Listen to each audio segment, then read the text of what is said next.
do a little panel.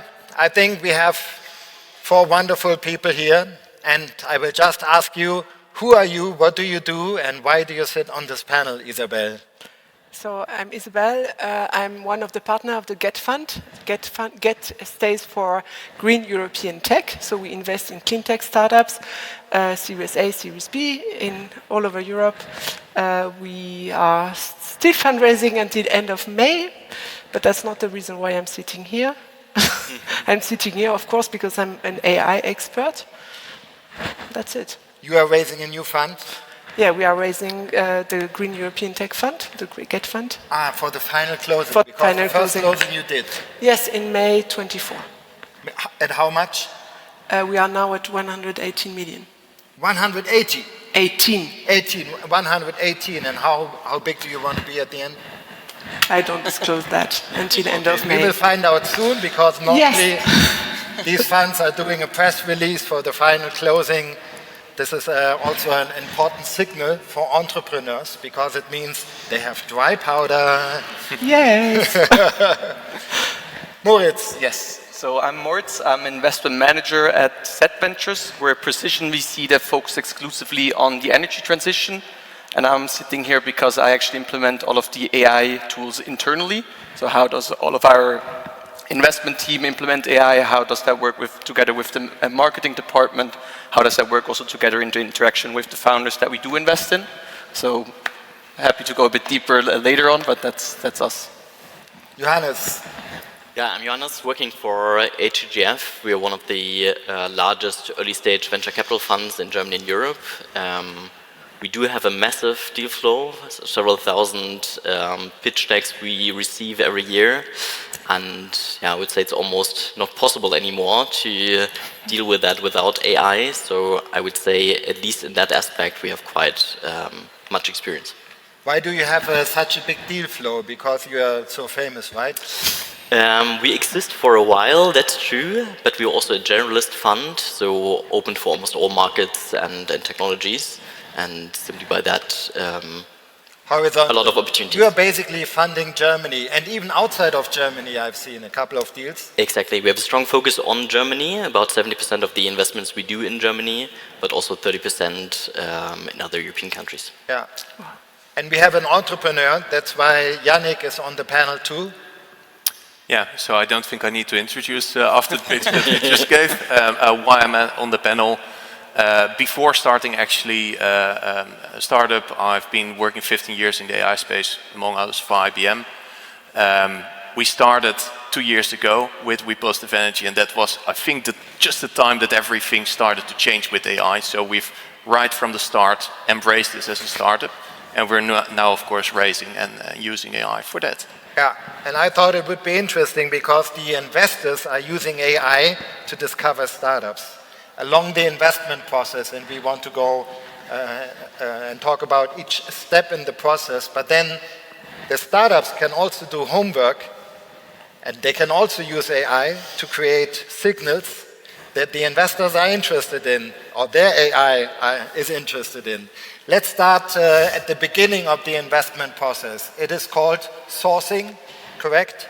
How do you use at GetFund AI to source, to find interesting startups? Yeah, so there are different ways of doing it. You can use some bots to scrap the net. Yeah, so that's one way. And of course, we need young people doing some prompting and some whatever they do to give us a big list of startups in each vertical that we choose. So mostly we work with deep dives, and we want to know what are the European startups in this specific sector. And so a few years ago, you needed an analyst working a long time on analyzing the market, and now they are much quicker because they use some fancy stuff in our back, and they come with really impressive lists. And then we have, Jolt, the French fund. They have developed a proper AI tool, which is called Jolt Ninja, and they share it with their friends funds and we are a friend of Jolt, so we are allowed to You're use. lucky. Yeah, we are very lucky, and we are allowed to use that For free? for free. Oh, then you are very, very lucky. Yeah, it's Martin. Martin is a very good friend of them, and he has a co-investment with them, and they like him, and they gave us the tool. So that's really cool. And the good thing about that, and that's very interesting, is they have it's based on a scientific analysis on the concept of centrality. Centrality means the founder of a startup have a central role in that sector. Yeah, and they analyze a lot LinkedIn to make sure how central are these people in their specific domain. So this is plus the website, plus whatever, Crunchbase and so on, and it's put everything in this AI. So you can do startup-specific analysis, but also, again, on specific topics. You can get wonderful competition maps. So we use both of this, plus some secret things. I mean, at EcoSummit, we have been embracing LinkedIn for many, many years. We are sending you to LinkedIn to connect with each other. But LinkedIn is a very interesting source of data. Moritz, tell us how Harmonic and the other guys are using nowadays LinkedIn in order to find and learn about entrepreneurs at the very early moment. The first moment when they come out somehow on LinkedIn. Yeah, definitely. Well, I think I would make it even broader than just LinkedIn. If you look at funds like Set Ventures, we were typically on legacy tools such as PitchBook, where the only signal that you receive is once a round has actually happened. But for us specifically, we want to see every single company in energy, because energy is the only thing that we do. So even though we don't invest at pre-seed, we still want to see the founders already then and make strong human connections to those Already founders. at pre-seed. Yes. So And you tell them what? Here we are, and we may invest in a year or 2 years' time. It's worthwhile to speak early. Much more that we are able to connect them to the right funds already at pre-seed that can invest. And also we've done pre-seed companies when it's a really great fit, we can do it. But it's much more about, okay, who do we think would be a really great fit for you? That then would allow us to come in at the seed to Series A stage. But that's really where Harmonic comes in, and tools such as Harmonic Spectre, there's quite a few, that allow you to gather any kind of signal, and most importantly, allow you to prioritize that on whatever is relevant to your fund. So for us, that is one, the energy focus, that it's focused here in Europe, but it could also be the background of the founders, where did they come from, where have we made good experience in the past, and then also, did they maybe already raise a 50 million pre-seed round because they're a hyped AI company? Then it's out of scope for us. But that's kind of like the boundaries that we set up. And we do link that then also to tools such as Claude, Model Context Protocol there, to really then narrow it further down to allow us to be much faster in assessing who do we need to talk to now versus maybe in 12 months from now. And you are obviously a customer of Harmonic. Harmonic is one of these cutting-edge startups developing customized AI for funds. How much time do you spend with the Harmonic app or solution every day? How important is it in your day-to-day work? Yeah, it's not just me, it's really the full deal team. So everybody that is using the tool internally, on like the analysts, associates, investment managers. And then it's a weekly process where we spend as much time as we need to go through all of the signal that we receive. And that's kind of the challenge, like probably to what you were referring to now. There's so much companies that are popping up, and you really need to figure out which ones are the ones that you should talk to, because that is the essential part that you're trying to get out to. Yeah. And Johannes, do you think that if you rely a lot on AI to find the startup, you are missing out? Because there are other ways to find startups too, right? Mm-hmm. Yeah, there still are. Personal network still very important. And especially if you want to place a ticket in the very early stage, like pre-seed, then you have less public signals you can find with AI. So you were asking about the different phases, and I would say in the sourcing phase, we are utilizing AI by now the least. as a pre-seed fund because there's not that much information. We use AI a lot in the screening phase to handle the huge amount of deal flow. And sourcing, if there's not much signal, and also LinkedIn is not super easy to scrape. Also the company registers are not easy to scrape, and we tend to at least try to build our own tools. I think we have, we prioritized other phases first. Well, let me ask you, you mentioned before that you have a lot of deal flow at HTGF. So you could almost be lazy and lay back. But then you have to go through this big deal flow. So your job is rather searching the inbound that comes to you and volunteer to pick a deal that you like before another investment manager does it at HTGF, or how does it work? How do you get assigned to a deal? You self-assign yourself?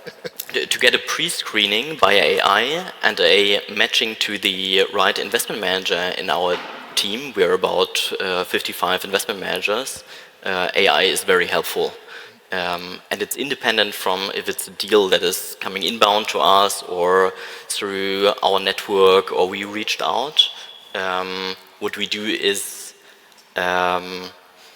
we developed a system that assesses the quality of the pitch deck, which is already a good indicator, but also a kind of multi-agent system of different LLMs behind the agents that simulate a IC discussion and are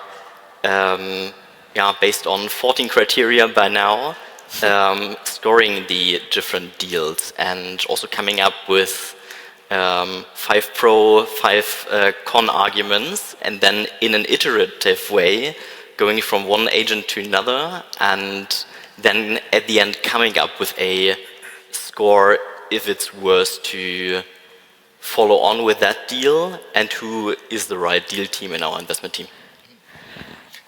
Isabel, do you have the feeling that, and maybe it's a question for all of you, you can give us a short answer please, that as of today you are feeling a lot more productive because you are empowered by AI tools in your job? Oh yes, of course. I mean, I have myself a few agents.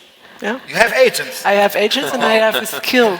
So maybe you can introduce them to me? Yes. So I have an email agent, which is amazing. I can talk to him and he writes the emails, or he or she writes the emails in German, English and French, in whatever language I give the input and whatever language the input has been. So that's cool. And I have a LinkedIn agent, actually, because whenever I talk, and you know I talk quite a lot, I try to give some input to my community, and that's a lot of work. And so I have two agents competing together, so the agent and the skill. And in the agent I've put all my LinkedIn posts so that he knows or she knows how I write. Or maybe it. Or maybe it. Or I think it's a she. She's so great. So she writes something, and then of course I always add things, but it's much better to start with what I get from her than starting from zero. So you have an agent that is posting on your behalf on LinkedIn? No, or are never. you still making the post? Of course. Okay, so what is the preparing the post? Preparing. Okay. Yeah. And you can edit it before you post it? Yes, I would never trust her. Yeah. But and then on the other side, of course, I'm really amazed of what the analysts have done. We screen also like you do, and I remember as I started as an analyst, the job that they do now in 2 minutes, that was what we've done in 1 week. Yeah. And we were much not so precise as what you can do now than we did before. So that's really so amazing. It's no longer productivity, it's a completely different job, you know? Yeah. I think Dario Amodei, I talked about him early in the morning, the CEO of Anthropic. He talks about the compressed 21st century. Mm-hmm. And he's actually saying that scientific discovery that is taking 50 to 100 years will be done in 5 to 10 years. order of magnitude faster, yeah, by a factor of 10. And you just explained you go from 1 week to 2 minutes. What kind of order of magnitude is this? Yeah, That's crazy. amazing. Yeah, acceleration. Yeah, but we will talk about the downsides of this, I hope. But let's ask the other guys. Okay. And for you, you are now in the fundraising process. How do you prepare for these friends here sitting next to you in order to give them the information that they are looking for? Yeah. I mean, in different ways. I mean, the most straightforward one is, of course, that you prepare your pitch deck with it, which you then scan with your agents again. So that's an agent-to-agent communication eventually. You prepare a business plan. So that's all basically the efficiency. And I think the same what you said, Isabel, as in, like what took before a week now takes a few hours. So that absolutely helps to boost the quality of what we're building. Means also that our teams are becoming smaller as startups. So we can do a lot more with less people, which is great. But you also need to be aware, if you come to the sourcing, basically, that the LLMs, what we're talking about, basically, they base their knowledge, their insights on what's out there. So you need to influence that in a certain way. So you need to make sure that there is content. We're early stage. We are doing something new. So when we first check, like, hey, how do we compare to a competitor? How do we stand out in the market whatsoever? Actually, the AI was quite negative about us. And that's basically because it was a completely new concept. I came from another industry. Centrality didn't favor me, so to say. And that's what we started a little under 2 years ago. That's what we have been building up. And as we're now going to seed round, you need to, of course, make sure that what the LLMs are going to digest, basically, that is in your favor. So it's a bit of modern search engine optimization, let's say. But there is, of course, an important phase in the investment process. It's the investment itself. Is this still human, Isabel, taking the investment decision? Or do you quite soon foresee that you delegate it to the machine? No.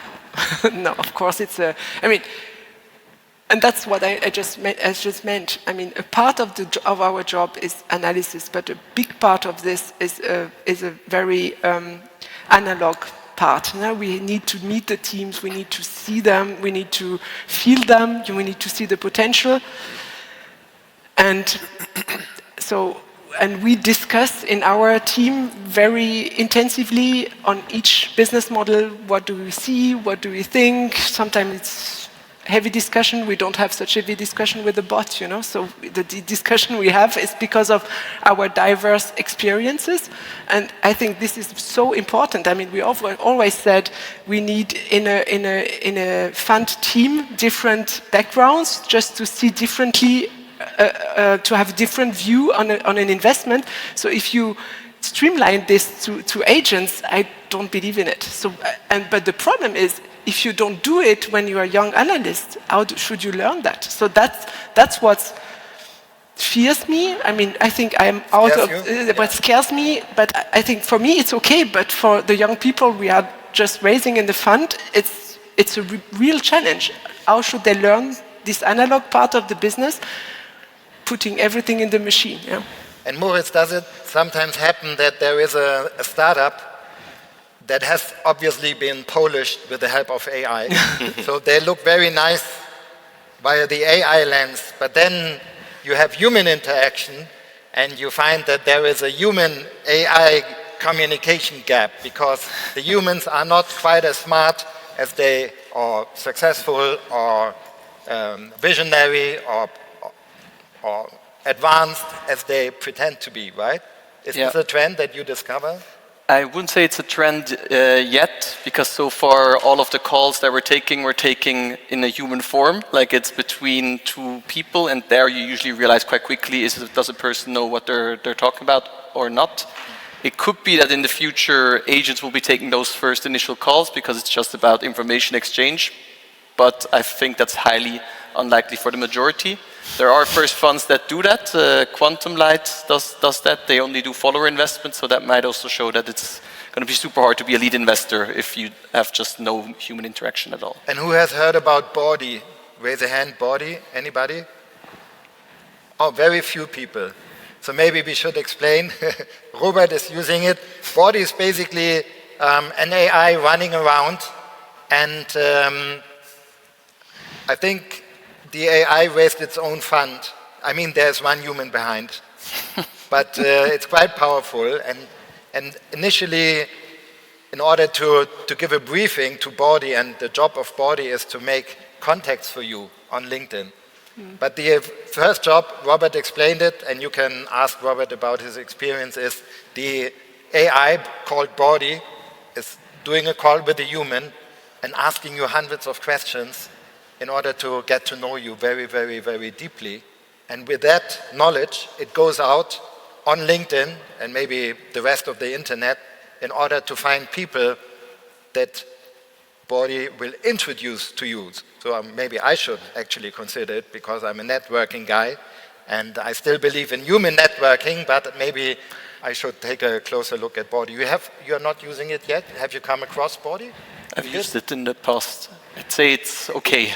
It's not as good as some... Maybe initial interactions are good, but then, yeah, it lacks. So I think if you get a human recommendation for somebody you should talk to, usually those recommendations are still a lot better than what a Body can do. Maybe in a year from now at Eco Summit 2027, it looks a lot different. But the whole industry is moving in that direction. Also, the investment decision, Isabel said it rightly, we do it in a similar way, that at the end there's still a human, but I believe more and more AI will take at least a co-decision, and hard to stop that trend. And let me ask you a final question to each one of you, and then Yannick, you find your own perspective to it. But are you now in the year 2026? We are at the end of March, yeah, and you do maybe how many deals per new investments per year do you do? 2, 3, 4. 4.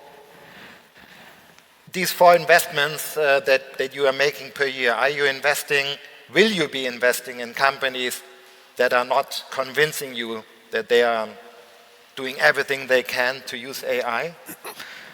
Or are there still deals that are quite empty of AI because they don't really need it?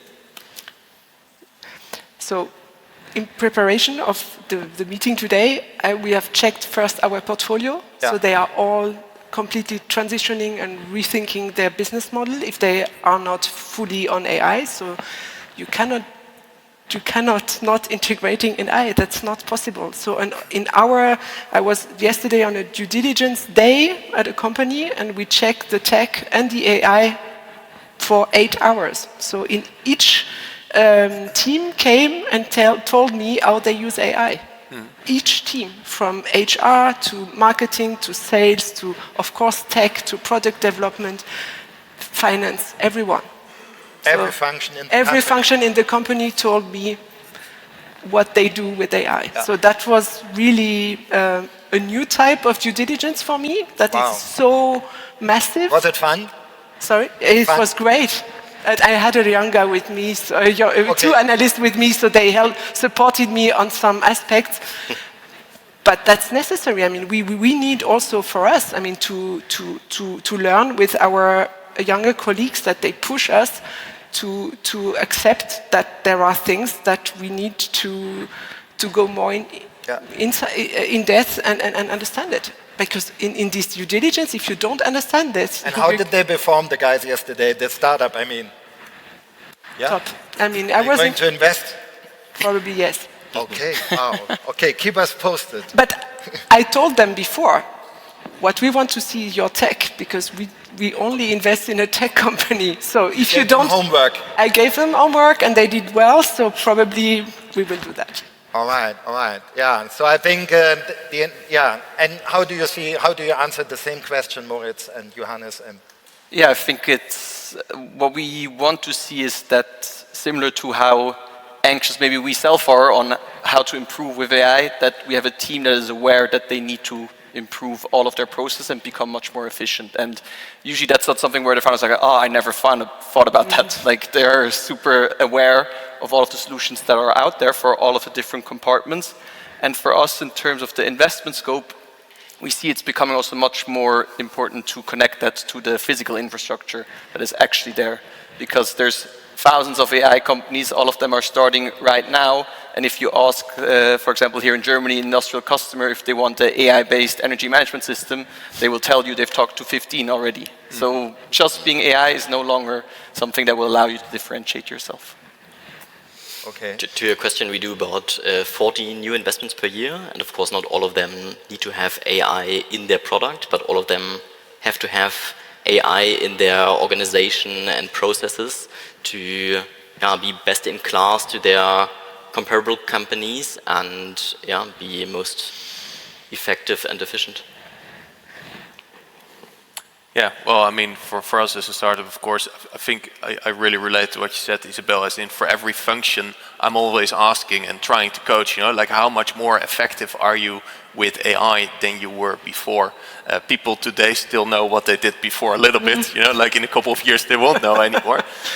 But what you see is that it's a moving scale, because what was possible 2 years ago, today a lot more is possible, and in a year's time, so much more will be possible, and also gives me a little bit of stress as an owner, because others can catch up with you much faster, can rebuild what you've built. So how do you protect that? You need to rethink.